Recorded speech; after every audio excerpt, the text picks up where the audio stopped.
Good morning అండి. ఇవాళ గట్లాస్ గృహ భోజనం నుంచి ఒక farm house serenity farms Kokapet దగ్గర అండి ఒక సాఫ్ట్వేర్ కంపెనీ వాళ్ళు ఇవాళ కార్పొరేట్ పార్టీ కోసం మధ్యాహ్నం ఆఫ్టర్నూన్ లంచ్కి ఆర్డర్ ఇచ్చిన ఐటమ్స్ అండి.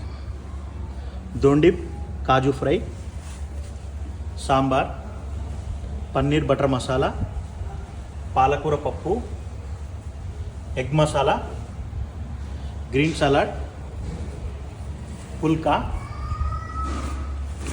Gulab jamun, raita, vegetable pulao, green peas kaju pulao అండి, white rice, chicken fry, chicken sukka Hyderabadi style అండి. ఇంకా వెళ్ళి మటన్ బిర్యానీ అండి, మటన్ బిర్యానీ కూడా. సో ఇలా మీరు కూడా గట్లాస్ గృహ భోజనం నుంచి ఆర్డర్ చేసుకోవచ్చు అండి. Thank you.